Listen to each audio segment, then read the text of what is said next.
été vu il y a quelques instants en perte rouge. Les voitures de la direction de course devraient être sur le chemin de retour dans les prochains instants. Ce qui reste de l'Aston Martin 95 est passé sur le bas côté de l'extérieur gauche.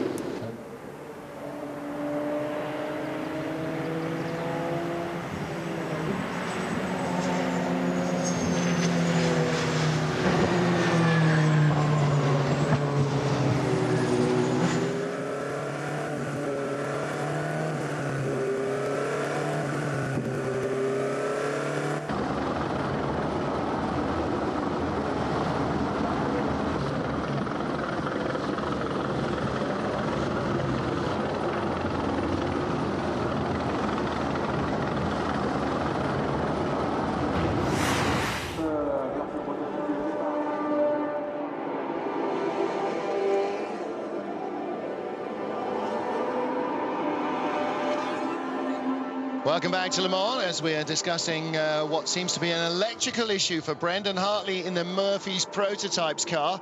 The Irish Mafia have let us know, yeah, Damien Faulkner, at Damien Faulkner.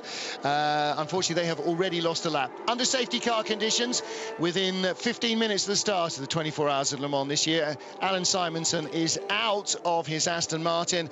One of the front runners and a real hot prospect for victory in the GTE AM class, the all-Danish crewed entry. It looks as though the car is a total write-off. Shinya Nakano is in the pits in the number 25 G-Drive Orica Nissan, backed into the garage with, again, what seems like an electrical issue because men are in the cockpit rather than anywhere else on the car.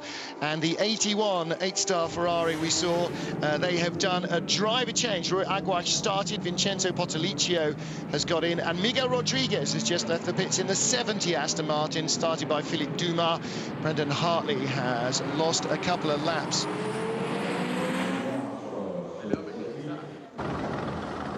Well, it seems Alan Simonson was conversing with the doctors at the scene of the accident of the 95 car. And I have to say, I'm not surprised they took so long. If he was complaining of any aches or pains at all, they will have, Liz Halliday, being very, very careful about his extraction, because it would be so easy to exacerbate an injury by moving a driver in the wrong direction. Oh, no, absolutely. And the rule is, especially if he's complaining of any head pain, neck or back, they will absolutely not even consider having him get out on his own accord. They would have asked him to get on the backboard regardless. So we will try and keep you all posted of his progress and how he's doing as soon as we have more information. Liz, can we just ask you about the safety cars? 3 safety cars at Le Mans. So how does this help you? If you're having a fight with someone and the safety car splits you, what happens then? Well, it doesn't usually help. I think most of us drivers are a bit grumbly about the 3 safety cars. Just quickly looking there as they try and repair the Armco, that's a huge amount of damage. But yeah, it is always a topic of debate at Le Mans, is 3 safety cars. Quite often you could split a group that are having a really good fight. You could actually win or lose an entire 24-hour race for a team by just picking them up in the wrong place with the safety car. So it is difficult. They then get released in different locations. I don't know. I understand the theory of it, because it's a very, very big circuit, so it would take a long time to catch everyone up behind one. It's a big, long crocodile of cars, but at the same time, I think they should make more of an effort to pick up the right people, and I just think it makes a mess of things, personally. Now, the question is, because the field was all still in one stream and the leaders hadn't lapped anybody, have you seen a second safety car? I've only seen the one in front of the leaders. No. So it may be, again, you know, our race director, Eduardo Freitas, thinks on his feet a lot. He may well have said, I just want safety car A out. It's just one long queue of cars at the moment. Let's keep the race as a race. Now, we are seeing more driver changes, I think, and topping off with fuel. In comes the Alpine. It is a core box change on Brendan Hartley's Murphy's Prototype number 48 car. Whatever the heck a core box is, I'm guessing it's a big black thing that everything plugs into. Nelson Panciutici comes in for topping up. Who else came in? John Martin came in the 26 ADR Delta car. That was second in class, so he's conceded track position for that. And an engine inspection for Shinji Nakano's car, that G-Drive Orica Nissan. So that's not sounding too good, especially since it went in backwards this morning. Well, yes, I was about to say, I think that, well, that is the car that had the accident this morning. So that with Tor Graves on board. So I don't think he's going to be feeling very happy about that. It's the last thing you ever want to have happen. It's an accident in the morning warm-up of the race, especially going backwards in one of those cars. It will have done some damage they don't know about. And as we speak, there it goes. It's heading out. Oh, I think perhaps there's a misfire they've been feeling or something going on, and they took the opportunity under safety car to get it in and have a look. If it was going a little soft or a little woofily, then yes, absolutely right. So Shinji Nakano, I think, stays in the car. At least that's what the data screens are telling us. So a couple of driver changes, a little bit of topping up. John Martin still in pit road, but red light is on now until the safety car queue goes by. Nothing outside my window, Mr. Red Light Man. And that appears to be the safety car queue on the Mulsanne straight, so not quite sure why the pits would still be closed. No more safety cars coming by. Well, they may have just been finishing going past, I don't know.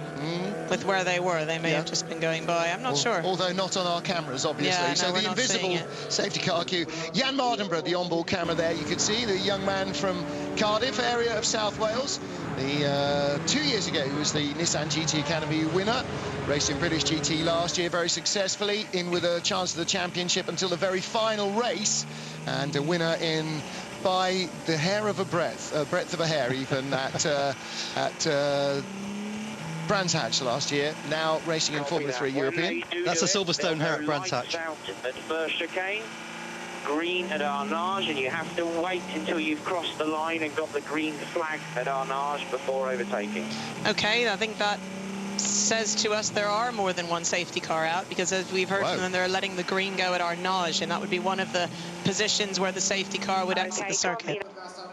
That was Lena Gade copying as well, just so she got the message. But Liz, it's not going to be for a while yet. We saw the state of the barriers at Tertre Rouge, and not a quick job. At least they know where it's going to be, I suppose. So lights are going out at the first chicane, and they'll get the green at Arnage. Well, green flag means racing. Yeah, because the three safety cars pull off at different points around the circuit. Now we've just got a second queue of cars coming by. We've got the safety cars out. This is outside our window. And it all goes quiet for about 3 minutes, and then another huge queue comes by. So this is essentially the GT car train. Yeah, there is your GT class second-placed car of Mark Lieb. Darren Turner is not behind that safety car. He's just been handed about half a lap. That's Mark Lieb in the Porsche in second place, unless it's the other Porsche. Well, normally early on in the race would be the easiest time for them to pick up the right rows of cars.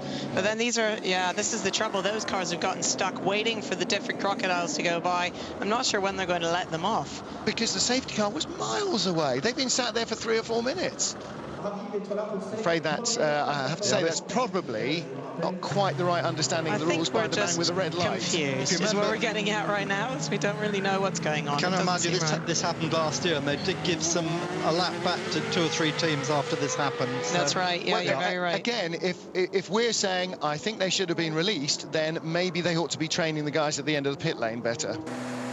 Let's hear from Kamui Kobayashi down in the Toyota pit while we wait for the repairs to the barriers. This could eat up at least the first fuel stint for these cars. They could be pitting under yellow. Let's get down. No update, but Nico seen that confirmed that he's seen from Kamui Kobayashi, a rookie here in Le Mans. How do you experience the beginning of this race? First of all, I'm very happy to hear I'm still rookie. Well, I mean, first time in Le Mans, it's great. You know, everything I think different than what I used to, and I think very interesting things. So good spectator here. Everybody is so excited about this racing, and I'm very happy to be here. Well, I mean, 24 hours, which is completely different sprint race, so we have to change completely mind to adapt what we need to do, what I need to do in the moment, in the right moment. Of course, I think it's our goal where we are in the after the checkered flag. So, you know, try to focus on the after checkered flag. Don't waste too much time in the beginning, and I think this is our goal. I see you are in race wear. When is your turn? It's going to be, I think, next time. Yeah. Okay, thank you very much. Thank you. Well, now the question is, are they going to do single stints, double stints, triple stints? I mean, with the way that the barriers were still seeming to be coming apart last time we saw, Mark, normally kind of around the 50-minute mark for maybe a lap shy, so maybe around 45 minutes we might expect to see one or more of the front-running teams pulling off in the P-class. But they may well end up, I mean, we're now 40 minutes in, they may well end up doing a fuel stop under yellow. Are they then going to put dry weather tyres on? Or, I mean, you know, there's all sorts of possibilities coming up now before we get to the end of the first hour. Yeah, fuel strategy, of course, has gone completely out of the window for the first hour. Audi, we were looking at 10 laps possibly. Well, they've now done, how many laps? Where are we? 6 laps. Yeah. Toyota, 11 laps, but thinking about even trying 12 if they could be economic enough and try and claw back some of their lost speed advantage on Audi. But Liz, we've suddenly seen, haven't we, they have a speed advantage. No more rain. That's Lena Gade just giving up message to the driver. Well, we can just see him frantically trying to warm up his tyres. Safety car speed is increased to 130 kilometers per hour, we've just seen. So that says to me that they're giving a chance for the drivers to get their tyres warmed up again. I think that's what we're looking at there, is we're trying to keep it safe. They must have gotten the accident under control enough that they can speed up safely. But I think at the moment we're going to see a mixture of what driver changes are doing. I think in the front running cars we'll see them stay in. Maybe some of the slower cars they might be trying to cycle their drivers through fairly quickly. Well, currently leading in our GT Pro class, Darren Turner in a 97 Aston Martin from the Porsche of Mark Lieb. The Aston Martin of Bob Bell, incidentally, get well soon to Chris Phillips for one of their tyre changes. The car was dropped on his leg this morning. He's got a broken leg or broken foot, so very best wishes to Chris, the first casualty of their race. And the 4th place car, 91 Porsche, Jörg Bergmeister is currently at the wheel. Porsche's brand new 911 racer. And we understand that it might only ever race this once. There might be another new iteration of the car coming next year. We're going to try and get down to the 91 garage. Let's hear from them. Timo, the conditions on track are very tricky now. It's between rain and dry. What do you think about the start of this race? Well, the start is very thrilling. So in every class there were nice fights on LMP1, which we can see, and also on the GT Pro field. It's been very good fights so far. We were running 4th, but yeah, I'm a little bit, let's say, surprised that they cut the GT Pro field in 2 parts. So we are running 4th currently with Jörg, but we're on the 2nd safety car, and the 3rd place position Aston Martin is running in the safety car ahead of us. So we just lost 2 minutes, and I think this was not necessary to separate the GT Pro field, because it's also bad for the fans. And because they like to see, I guess, a nice fight in the class. So the strategy also will be very important, because in the testing session we saw a lot of yellow flag, even red flag. So what do you think? Yes, for sure. We have very limited time on track so far, because it was a lot of accidents, because I think it's a lot of new drivers as well this year, and they had very limited time because of also limited weather conditions and changing weather conditions in the pre-test already. And this year it's very, very tricky with the weather. So I think we have a difficult race ahead of us. But as you see, the competition in all the classes is very, very thin. So you have to push all the way through. So it will be an exciting race, I guess. Especially in the GT category, there is several manufacturers which are very, very close. Will you be next on car? No, Jörg will do another stint afterwards, and then it will be Patrick Pilet, and I'm running 3rd. And no, but I'm looking forward. It's a great race, a great atmosphere, and for me it's very good to be back, because last year I was at home after my Sebring crash, and I had to watch the on TV, so it was a little bit unfortunate. But now I'm glad to be back, and I'm fully fit. Thank you. Thank you. So always good to hear from Timo Bernhardt, and saves me having a safety car rant. So the drivers don't like it, the teams don't like it, the fans don't like it, we don't like it, Hindhoff doesn't like it, nobody likes it. Apparently the ACO love it, but it is a rule that always ruins races. And you know, it is a long track, but you're talking about the best drivers in the world. They can slow down. And we've got the modern technology now that if they don't slow down, you just give them a drive-through at the end of the lap. It's as simple as that. It's irrevocable. You give them a delta time for whatever sector the yellow flag is in, and if they exceed it, straight into the pits, stop and go. Easy peasy. Right, well, I'm going to love you and leave you all, because I have to get ready to head down into pit lane. You say that now. Sorry, everybody. We know exactly where you're going. We're just just saw Pat Dempsey on screen. We know Dempsey on screen. Liz I know he's not in the car. I'm out of here.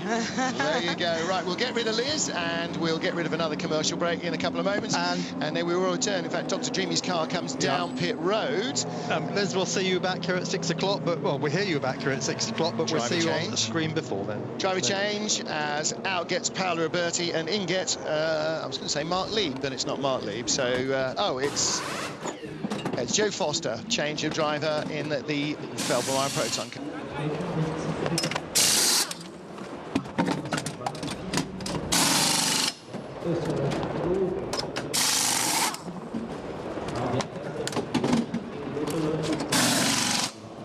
Just an update on the weather. Looks like it should be dry for the next couple of hours.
Welcome back to Le Mans. You can see barriers under replacement there as the safety cars follow the field round. Incidentally, just to catch up with John Martin in the ADR Delta car, number 26 car that was for 2 days on pole position in the LMP2 class, only to be pipped by Olivier Pla. He came in with a slow puncture. Of course, one of the problems of driving around a heavily wrecked car is that bits and pieces of heavily wrecked car lie in the track, and it may well be what has accounted for him. Safety car is out for the first time at Le Mans, 14 minutes into the 90th anniversary race here at Circuit de la Sarthe. Alan Simonson heavily wrecks the number 95 all-Danish crewed Aston Martin, one of our shoe-ins for a GTE AM podium. And unfortunately, he is out. Shinya Nakano with ignition problems. Christian Reed took over the 88 car, the Felbermeyer Proton Porsche just now, and a driver change and top off. It wasn't the 77 car. Patrick Dempsey, Miguel Rodriguez has taken over the 70 Corvette, and Vittorio, or Enzo, depending, Potolicio has taken over the 81 Ferrari. Brendan Hartley came in with an ignition problem on his 48 Murphy's prototype. He's now down in 51st place, and they are cutting up the damaged barriers before they can replace them. So again, this is going to take a long while. The safety car's been out since just before well, just over half an hour now, and you can see that there could easily be another half an hour. The grandstands are packed, the spectator banks are packed, and everybody is putting down their umbrellas and starting to think about taking off their waterproofs. It's not exactly warm outside, but it has at least stopped drizzling. In the early laps of the race, the Audi 123 at the start was upset. The car that won last year, number 1, and the year before, took the lead in the Dunlop curve from pole sitter Alan McNish in the very first corner of the race. Audi 123 was very soon upset. Mark Kohler's Toyota shot through. Nicolas Lapierre currently lies second. Anthony Davidson third in the Toyotas that were supposed to be the tortoises to Audi's hare. We're still not quite sure what happened to that theoretical plan. Still a lot of conspiracy theories flying around. Were they sandbagging? Were they just holding back? Did they just want the bragging rights in the warm-up this morning? Although, quite honestly, the world isn't watching the warm-up as much as it is qualifying, but they are 1-2, as you quite rightly say, Martin. Danny Watts is almost back with his friends in P1. He's only 2 cars off getting back into the red pack, the LMP1 pack, and then he can start racing. And Danny has actually been flying before that. He's almost as quick as the Rebellion cars. Well, now the question is, what's the gap between him and the rest? Is he in the same safety car queue? Yes, he is, isn't he? I think so, yeah. Yeah, I think he is. The big gap is, I think, after Darren Turner, Mark Lieb and Rob Bell, the first three in the GT class. So we've got 28, the first 28 cars behind the first safety car. Car 91 here, this is fourth in the GTE Pro class, and that is Jörg Bergmeister's Porsche, but he is now a good third of a lap behind. Okay, at Silverstone, that's not much. Here, that's 2-3 miles behind the car immediately in front of him, which is his class rival. And as Liz said, that can cost you a 24-hour race. Easily. Something like that. That's the big problem. So still trying to get heat back in, but as you saw as we came back on there, the pictures of those barriers at Tetra Rouge, not good. Still a lot of work to do. And Martin, this is a problem. This is a world-class event. It's live television around the globe. I mean, you know, we're not just in Europe, we're in Asia Pacific as well. We're all around the world, and people are having to watch this long safety car period. What can the ACO do about it? I agree, but once the barriers are damaged, they would rather watch barrier repairs than watch the marshals trying to cut somebody out of a car in a much worse state. You have got to keep the safety standards up, and it's unfortunate, but it is the way it is. There are our lead GTE cars. Darren Turner in that unique Aston Martin.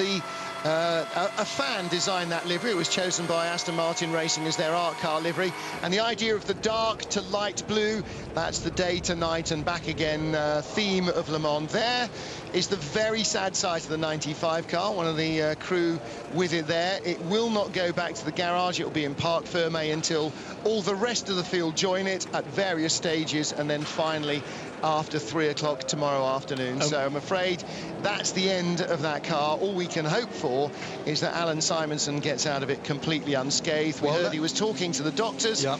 So fingers crossed for him. Let me just update you. We have an FI bulletin saying that he is fully conscious, and as you said, talking to the doctors earlier, he's fully conscious, but he is on his way to hospital in Le Mans. Right, let's hear now from Aston Martin's Fred Machiavicchi.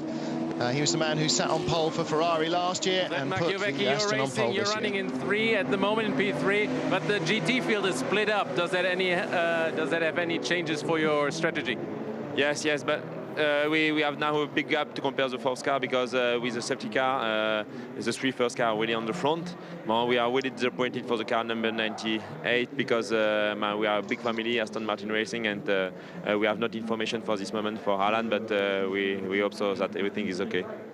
How does Bell is coping with the conditions at the moment? The strategy was to be really safe at the beginning, because we saw that it was damp on some part of the track, and it was to be safe and to wait a little bit.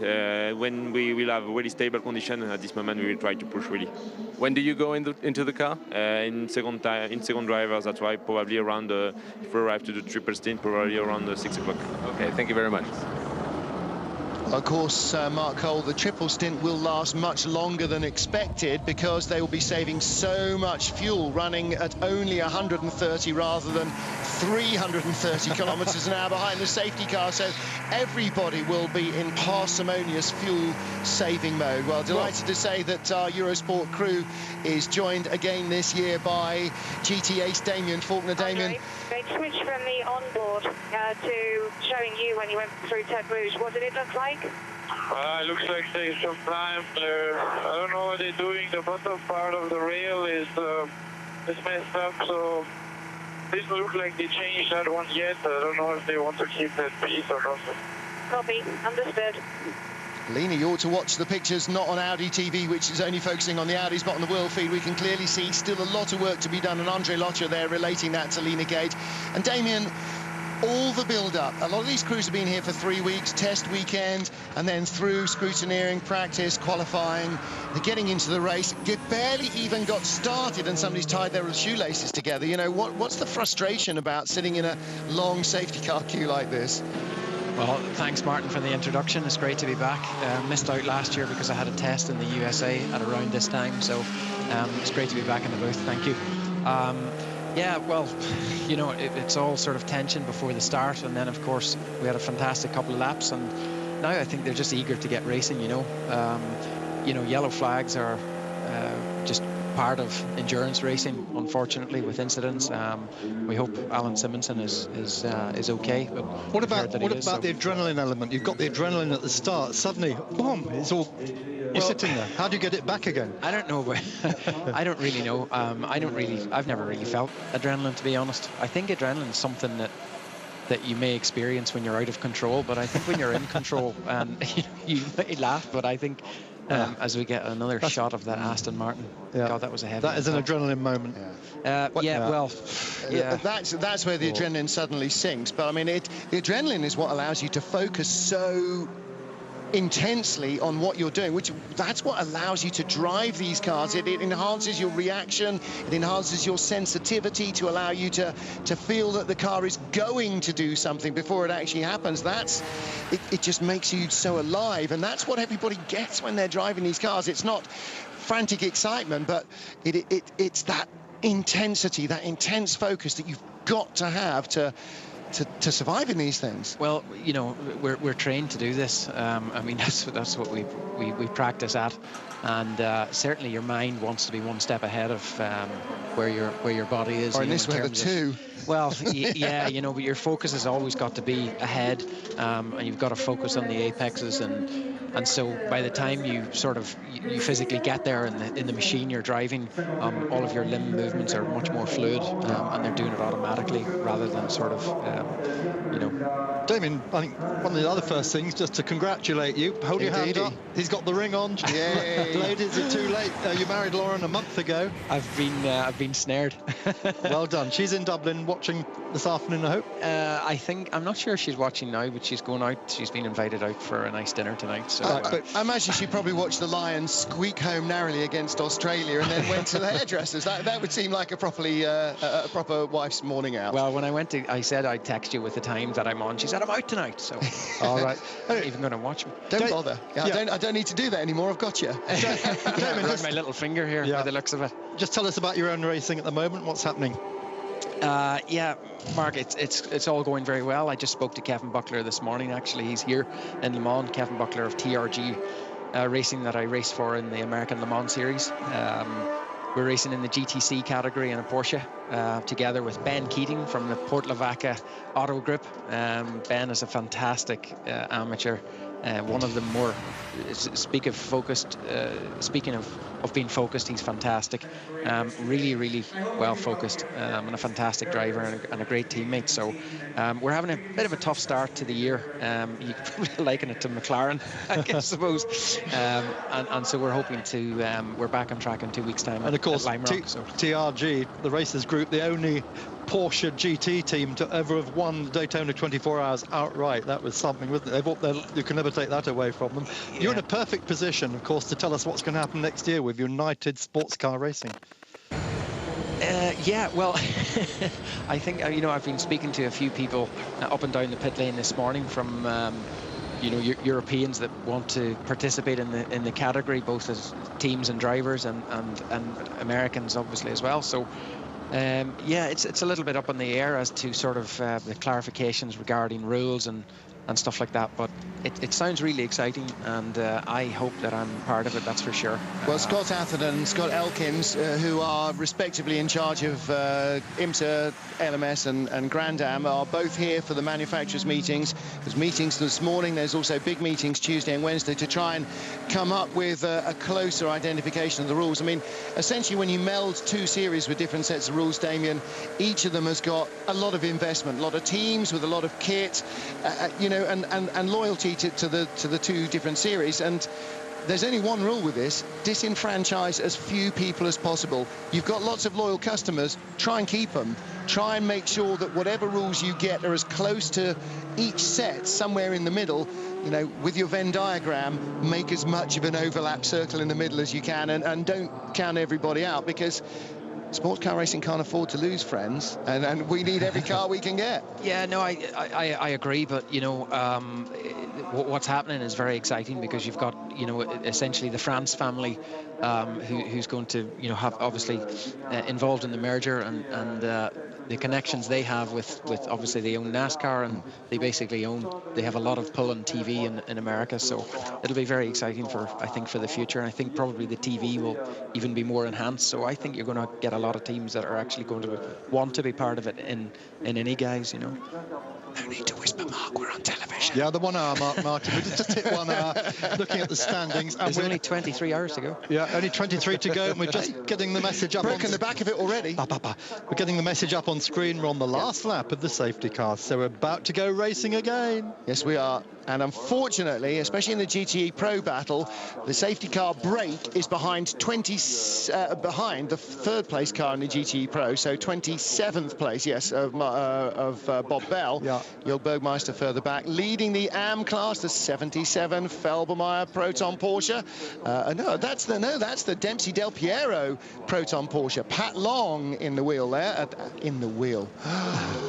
behind the wheel there, ahead of Wolf Hensler. So two very pro factory-based drivers leading for Porsche. Marco Ciocci's Ferrari in third in the AM class. So yeah, we have had an hour already of the 24 hours. We've had 15 minutes of racing, and boys and girls, ladies and gentlemen, mums and dads, that's kind of the way it's gone. A lot of the preceding days of track action. We should have had 10 hours of track action on Wednesday and Thursday. At least, at the very most conservative estimate, 3 hours of that were lost to red flags and cancellations of sessions, at least. So we won't get a red flag in the race, but we may get prolonged safety cars. The safety cars will come in. So as soon as these cars come out of Porsche curves through the Ford chicane and across the line, I guess we're racing again, Martin. And then the other two safety cars around the track, they will pull off at their respective posts. One will be the exit from Arnage, and I believe the other one will be at the second chicane. And those safety cars will then park up there and release their fields. Safety cars are ready in the Porsche curves, and the lights aren't off yet. What's up with that? So they come into the pit lane with the lights on? In this lap. Medical crews are scrambling to be ready in their cars outside of our window. No, not in this lap. Not in this lap, the safety car, unless he peels off in the old pit lane exit, and he does at the end of the Ford chicane. No, he's leading them round again. Now we get the yellow flag saying safety cars in this lap. Well, so that was not the last lap of safety cars, and the lights are not off on the safety car, and it leads the leaders round again. So this is the last lap of safety cars. Eduardo Freitas is very good with the screen messages to the teams, but I think that was very confused. Just one thing, Martin. That safety car that we're looking at the moment, leading all the Audis, may of course be pulling off at one of the chicanes. Well, where did it pick them up? We don't know. If he's saying we're bringing the safety cars in and it comes to the next safety car in point, that's where it comes in. That's no sense if he started at Arnage and they go around another 3/4 of a lap. They're either in or they're not.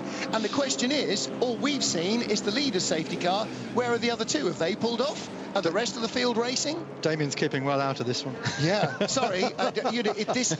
It drives me to distraction. It is so unnecessarily confusing. And now the safety cars are coming in. We've been told they were coming in.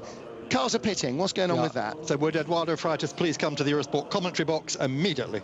No, don't. I love Eduardo. No, it's okay. You will restart after turn 11. After turn 11. There we go. That's confirmation. Okay, that is insanity. Turn 11 Making the safety cars go back to where they started is rubbish. Yeah. The leader was picked up at the Dunlop curve. Yeah, and turn 11 is, of course, Porsche curve.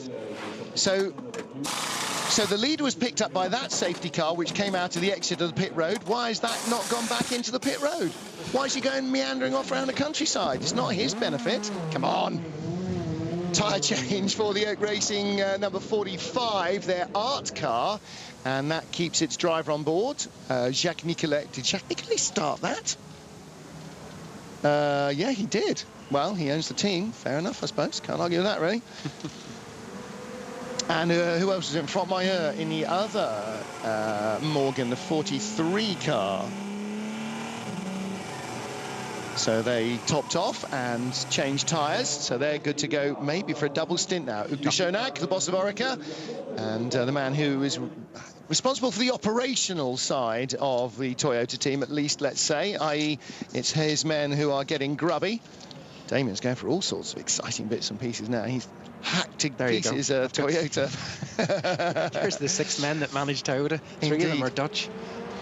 So the race being led by Andre Lotterer. We have so far 10 laps in the books in 1 hour and 6 minutes. And we're on lap 11 now and getting ready to go green at some portion of lap 11. Safety car lights and boards are still out. Marshall's standing on the outside of the barrier. A bit worrying that, Martin. I spotted that too. Well, he is by a gap, and it is to make the flags more evident, and he knows the safety car lights, at least he believes or prays or hopes that the safety car lights haven't gone out. Well, I tell you what, if they were coming towards him doing 170, I can guarantee he would not be stood out there. Yeah, I don't get how enthusiastic he is. Let's just hear a shout for the Marshals. 2,000 Marshals here this weekend. 2,000, Damien. That's a crazy number. Can you imagine? I was sat home in Dublin, actually, listening to you, Mark. You mentioned that the other day. And it's a phenomenal amount of Marshals, and something like 150 or 130 posts. And from all nations, lots obviously from France, but they come across the channel from the UK, from Germany, from all over Europe. They come from America, they come from Australia, New Zealand. So without whom none of us would be doing any of this, because without Marshals who volunteer and do it for free, then there would be no motor racing anywhere. So whether you're here, whether you're at Croft watching British touring cars, or wherever else you are, a sprint, a hill climb, Goodwood Festival of Speed, whatever you like, it is all because guys in orange volunteer. Yeah, and we're just about to get Damien divorced, because Mrs. Faulkner, good afternoon, Mrs. Faulkner. She was watching. Good. She's listening in. Was watching. Put the kettle on, I need a cup of tea. Yeah, just going back to the Marshals for a moment. On yesterday, Friday, they had the Marshals. He's in such trouble. They had the Marshals briefing, and they had a minute's silence there in memory of Mark Robinson, who was the Marshal killed at the Canadian Grand Prix just 2 weekends ago. So,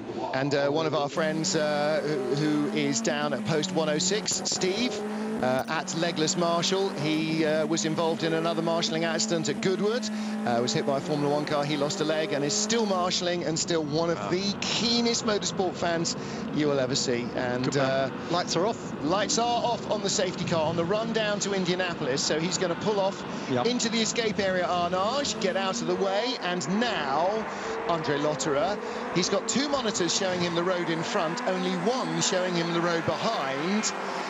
He's going to have a Toyota in either mirror. Nico Lapierre in 2nd place and Anthony Davidson in 3rd. And there is your 2nd safety car cue, which is from positions now. They're racing. Safety car's pulled off. So their safety car's pulled off, and the leader's safety car has pulled off as well. So yellow flag still being shown. For why, Keats? For why? We were told there'd be green flags when they're allowed to race. So we're now being told there are green flags somewhere. Can't see a marshal's post from where I am. Green flags there as they enter the Porsche curves. But the cars were going flat chat long before, and Andre Lotterer really got the jump. Damien Faulkner, that was vital, wasn't it? Because he wants to leave the Toyotas to deal with Alan McNish in the number 2 car as he tries to make his escape. And look how the 5 hybrids have caught Rebellion napping. They've broken away from the petrol cars, Damien, already. Yeah, and you could just see before the Porsche curves there, Andre Lotterer was just weaving to heat up his tyres before he went in. Well, in defence of the Rebellion car of Nick Heidfeld, I would point out the Toyota and the Audis in front have got an extra 200 or 300 horsepower. So, you know, fairly dues. It's not quite comparing with big slide over that wet AstroTurf. McNish, I think. Yeah. Pinch an inch here and it'll pinch you back. We're on board in 2nd place with Nico Lapierre. Well, he didn't get to lead on the first lap. He didn't get to lead at the end of the first hour. He won't care about any of that if they're in the lead in the 24th hour and take the checkered flag in front. But he's making a real race of this. I think he was just about to take the lead, actually, when the yellows came out. Yeah. It looked like he had all the chances to do so. This is our battle behind the GT leaders. So this is Jan Magnussen in the Corvette, Pedro Lamy in that Gulf Aston, Tony Vilander, last year's winner, one of last year's winners, but in a different Ferrari. So this is the battle for 4th, 5th and 6th, because the Porsche that was in 4th place, they got a bit miffed with being in that line and came in, and I think they topped off with fuel. Oh, and a pass. Yep, that's Vilander inside Pedro Lamy. That's a brave pass. Yep. going out into Porsche curves. Coming through the field, one of the prototypes, that was the Alpine of Nelson Panciatici. John Martin is also coming through the field right behind him. Those guys topped off early. So now we've got fast cars in among slow cars. The leaders have got lots of empty track in front. Oh, and behind the Aston, by the way, the first of the Vipers. And that is Mark Hoosens making, I believe, his 13th start here at Le Mans. And the most experienced of the Viper drivers. And he's just in front of Pat Long and Wolf Hensler, a Porsche 1-2 in the GTE AM class. On board with the 8 Toyota, and that is Anthony Davidson in 3rd place, as they have got a battle on their hands, keeping Nish back. They swapped. Davidson's got ahead of Lapierre. Oh, has he? Yeah, just coming on down into Mulsanne. So headlights flashing. Leader is coming into traffic. Who's that? An orange and black car. Oh, I know who that is. That's the Boutsen-Gignon car. McNish having a look. Yeah, he's got him. He's got Lapierre. So what's happened to Nico Lapierre, who was looking to take the lead and is now sinking like a stone? Have his tyres not come up to tension, Damien? Is that part of the problem, maybe? It's difficult to know, really. As you see there, just locked up. Davidson locks up the left rear going into Indianapolis. Now listen, it's difficult to know. Maybe his temperatures weren't quite up to...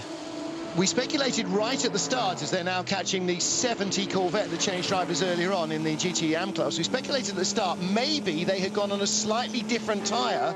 Maybe the Audis were on pure slicks, and maybe the Toyotas were on the slick immediate that Michelin have introduced, and maybe they just had a better tyre for those nasty conditions, and maybe it's not quite as better this time. Well, the Audis are flying now, Damien. Look at that. Fastest sector 1 for Lotter and fastest sector 2 for McNish.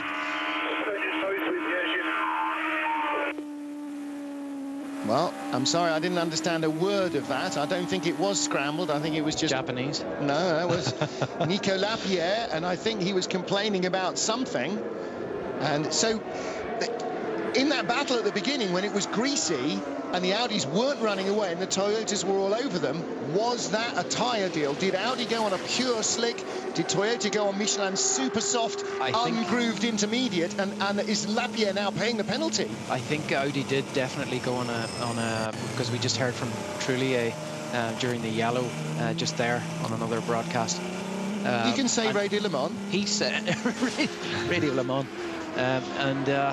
Danny he was definitely, as far as he knew, the 3 cars started on slicks. So, Danny Watts is back with his friends in P1, so we've got the 8 P1 cars in the top 8. Danny having started from 36th on the grid. All the red blocks together. Yeah, absolutely. Down pit road comes the 24 Oak Racing Morgan. And that car was in the lead in the P2 class. Olivier Pla comes in for hopefully just fuel and a top-up of water bottle going in. Lotter has just set the fastest lap of the race, 3:25.8. So that is that a 3:25 or 3:28? It's so hard to read. 3:25.8, 3 seconds off pole lap. So the Audis have now got the tyre and the car for the conditions. The race is on again here at Le Mans.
Welcome back to Le Mans, our coverage of the great race. Now 1 hour and nearly 20 minutes in. I'm Mark Coe, with me Damien Fortnum. We've just been joined by Carlton Kirby. Hello. The man on the mic. And oh my goodness. Thank you, Martin Haben, for taking us through the first hour and a bit. Carlton, great to have you back. Thank you. Tukar just coming in to the pits right now. It's been a bit of an unusual one, I think you might say. Not terribly much racing, as you've already seen, but an amazing start. And, well, Toyota showing that they could take it to Audi. Lots of questions as to whether the Audis were actually running on intermediates. Apparently not. It was all slicks for everybody. But if that means that as the top of the race was graced with a little bit of moisture, that Toyota go much better in the wet, well, who knows? Yeah, we could be in for a hell of a race. Fuel only, double stinting the tyres. It might even triple stint after the long safety car period, Damien. Yeah, in fact, I was speaking to some, I can't even remember who it was now, but I think it was from Audi, and they may even do more. They may, you know, do treble stints. Yeah. Well, we'll see. On board at the moment with the 7 car, got a tremendous amount of pace out there. Just some...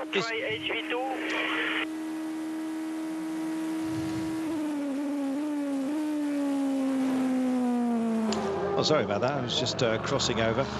There is the 70 Corvette. Now, I just want to know where they had a problem exiting there. They've made some very, very early stops. You think it was a spin? It looked like a spin there, because he didn't seem to be carrying the appropriate speed that you would have for the Dunlop S. Yeah, there you go. Well spotted, Carlton. And this is the car, of course, that was heavily crashed this morning down at Mulsanne corner. And one of the first to come in. Now, I presume they kind of effectively used it as a shakedown and had a quick look at the car very, very early on. A lot of early changes to report, incidentally. The major one, the Delta ADR, had an engine inspection. So poor Shinji Nakano had all kinds of issues at the back end. Still not quite sure what the problem was. Murphy Prototypes, they had a misreading on their ECU. They changed the central electrical loom. Essentially, it's all contained within one box, but there was nothing wrong with it, and so they said it was a misreading by the ECU, which is a nightmare because that's a more complicated item to actually get right. Right, Lena Gabe was just telling us you're in next lap, so wait for that #1 Audi pit stop, last year's and the previous year's winning car. Just look at the pace. It's absolutely magnificent through this section here. I love these curves and the way the Audis take them at pace. It's almost flat. Yeah, it's crazy. I mean, it's fighter jet stuff, isn't it, at this speed?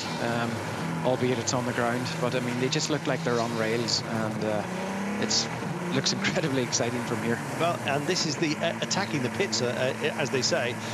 You've got to shed your speed, of course, get down to the... get it on the limiter, and the box is ready for the 1 car.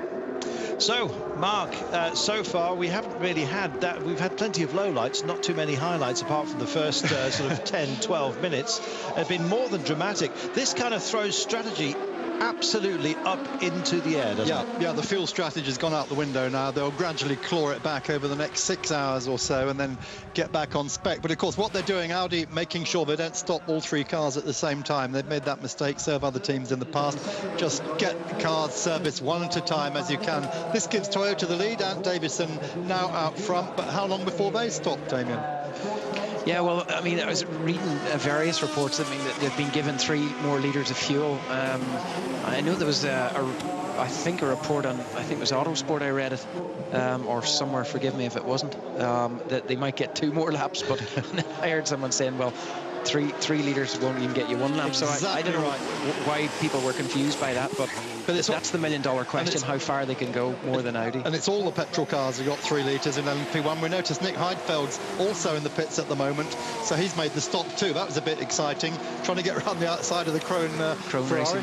Yeah, I don't know how much you've seen of the Chrome so far, but it has a new livery after Tracy Crone got it very, very wrong in opening practice.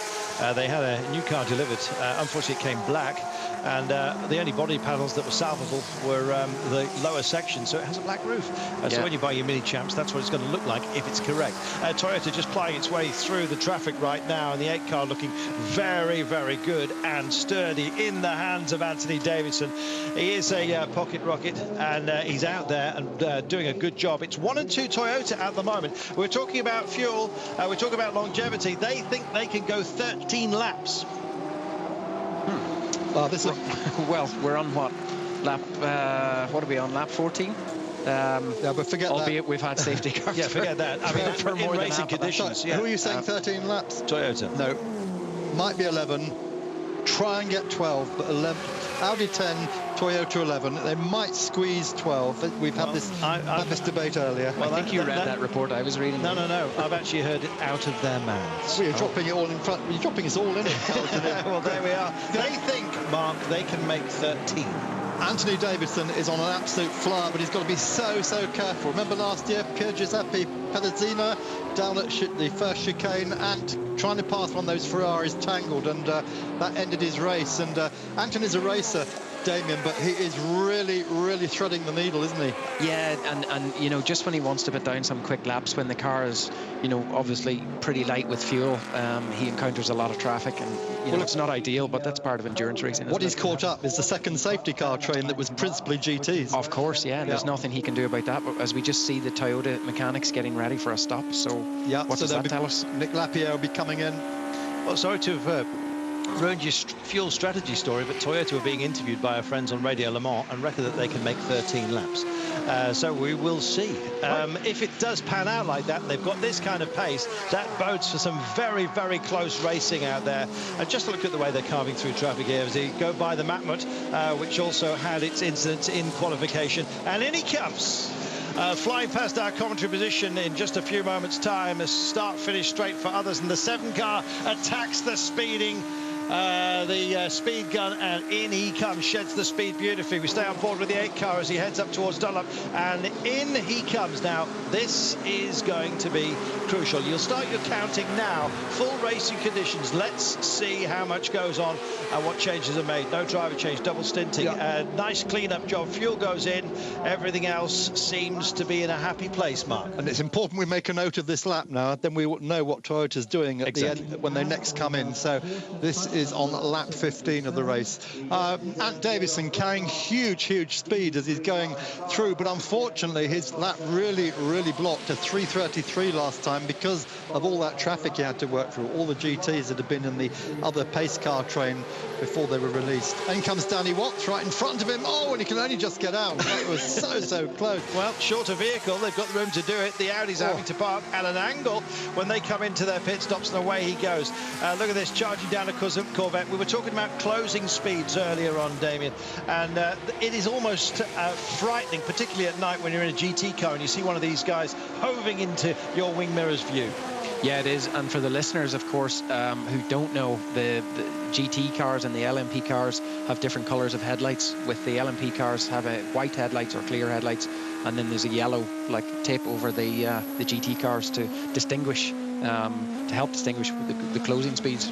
Really, closing speeds are just unbelievable. Yeah. I've raced with these Audis at Sebring, and they're just incredibly fast and so silent as well. And Anthony Davidson absolutely stuffed as he came down to that chicane. He can do nothing. He can do nothing. No, there's just nothing he can do. Only be patient, really. Position 3, but 11, position 3. But the Audis, you always know an Audi. I've never actually been in an event with these Toyotas, but the Audis, the headlights are they're just incredible. So bright. They illuminate the whole inside of your car from like half a mile away. You know, so you have actually good warning that they're coming. Damien, you're Anthony Davidson at this moment. What will you be feeling? This traffic? Are you furious, or do you have to be philosophical about it and accept there's other traffic in the race? This is just part of it. There's really, you know, you can sort of Yeah, there's just nothing you can do. You just have to sort of thread your way through it and be really, really, really careful. Well, they're quick. As he knows from last year. And they're quick. They're also good at stopping and threading their way through, and a great deal of respect being given to them by the GT cars here. This is where the power delivery and the escape happens. He's got himself a bit of clear track right now.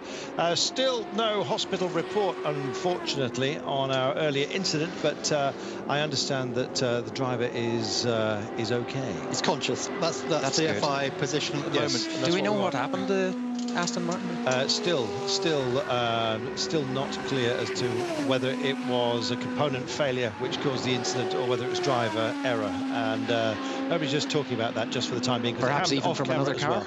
Yeah, yes. Maybe he got a tap. Who knows? Well, so far we've got no report of any contact. So Alan's a very accomplished driver. I drove with him many years ago. Coming in. In he comes. I can give you another pit report as well. The 31 Lotus, one of the 2 Lotuses that had all the legal problems, has had a fire in the pits. So we'll just watch that at the moment. The Our leader is in. He approaches proper speed. It's Anthony Davidson. Pat on the back. Deserved for him, and Toyota have absolutely illuminated this. If anyone said they were sandbagging, well, plenty of people did. They said absolutely not. Something's happened here. These cars are an awful lot better than we suspected. They are taking it to Audi, and it is a joy to be able to report that. How do you explain the quickest time in the warm-up then this morning, which was one of their fastest laps, if not their fastest lap? It was their fastest Toyota lap of the week. Yeah, so how do they explain that, really? Yeah. I don't know. Maybe they're just happy. They certainly were with the round of applause when they headed out there and indeed took the lead. And look at this. There it is. It goes back then to Lotterer. Davidson's not out of the pits quick enough. He didn't take any tyres on, just fuel. Drivers stayed in, but Lotterer has got back past him. There we are. It's going to be like this throughout the night, we hope. A long way still to go, despite the fact it's leaden skies and overcast as we speak. They had indeed, there was a worry that the wind would actually start to become an issue. In fact, they stopped the big Ferris wheel here, stopped selling tickets because it was just too dangerous to send people up. I can report the Ferris wheel is running, and indeed so is the Audi of Lotterer in P1. And this has hurt Davidson badly when he was held up for those 2 laps. He's dropped to 4th place now because De Grassi and McNish, who've also made their stops, both went past him before he could exit pit lane. So yeah, that was unfortunate for Davidson that time, but you know, that'll probably be swings and roundabouts throughout the race. Well, so we'll have to wait and see. I think when you're picking your flag as a marshal, the worst one you can pick is blue, especially at Le Mans. You better have a very powerful arm because you're going to be waving it an awful lot to tell them that slower traffic is coming. Now we've got huge changes in GT Pro, Carlton. Mark Lieb for Porsche, as we just look at a change of position there, well spotted between the 2 and 3 cars, De Grassi and McNish. Mark Lieb for Porsche, the Porsche factory car, has taken the pro lead from Darren Turner and has in fact put 3 P2 cars between the 2 of them, and that happened while we were watching Davidson pit stop. Well, Alan McNish, you give him a chance and he'll take it, and he's quite prepared to race his teammates as well. Just before we came on air, Alan McNish was saying, when asked who his main rivals are, he says cars. He said cars 1, 3, 7 and 8 in that order. There you go, and proof positive. De Grassi has just taken position back again because he had the inside line. First time ever here, Damien. Yeah. As we go to a break.